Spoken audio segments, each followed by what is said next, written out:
Meantime, the 2020 Democrats are turning their attention to Nevada and North Carolina. This after Senator Bernie Sanders' victory in New Hampshire's primary.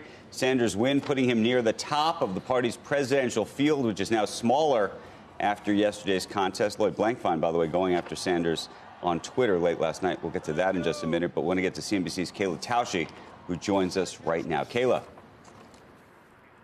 Andrew, with the projected win in the New Hampshire primary and that popular vote win in Iowa, Senator Bernie Sanders has emerged as a front-runner in a fractured Democratic field, although his lead remains relatively narrow. Here in New Hampshire, where he won 60% of the vote back in 2016, his lead over South Bend Mayor Pete Buttigieg is just about 2 percentage points. Sanders pulling in 25.9% of the votes, according to NBC News. Buttigieg with 24.4%.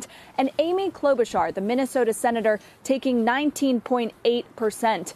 She was not tracking anywhere near that just a week ago, but thanks to high marks on the debate stage on Friday night, she has earned a significant amount of votes from moderates and undecideds here in New Hampshire, who told us over recent days they were looking for someone with moderate policies who wasn't going to be spending the type of money that Senator Sanders or Senator Warren would be. And Senator Klobuchar hailed even a third-place finish as a win. Here she is last night. And tonight in New Hampshire, as everyone had counted us out, even a week ago, thank you, pundits, I came back and we delivered. Perhaps the most surprising development of the race here in New Hampshire is the fact that Senator Elizabeth Warren and former Vice President Joe Biden did not reach a high enough threshold to secure any delegates. They are both leaving New Hampshire with 0 delegates from this race.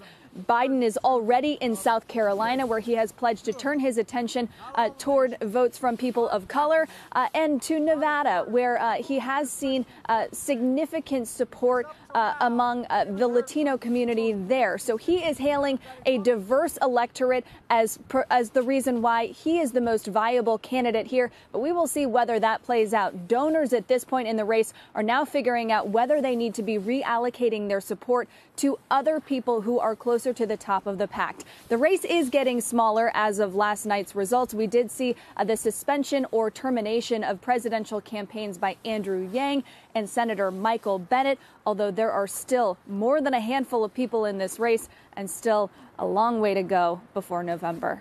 Back to you. Kayla, in terms of just the takeaway, in terms of where Bernie Sanders stands relative to Amy Klobuchar, the sort of split between the parties being either progressive or more moderate, is there a genuine takeaway from last night's decision?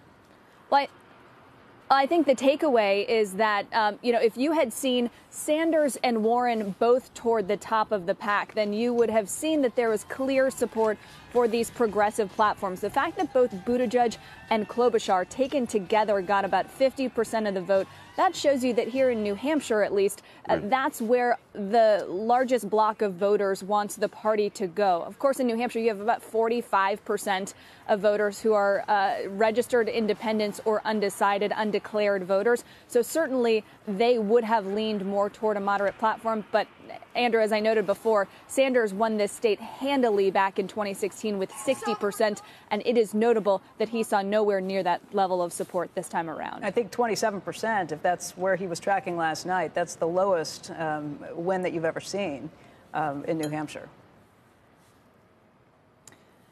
And certainly New Hampshire is a state that has tended to favor the candidates who have New England roots. People thought that would benefit Sanders. It might benefit Warren.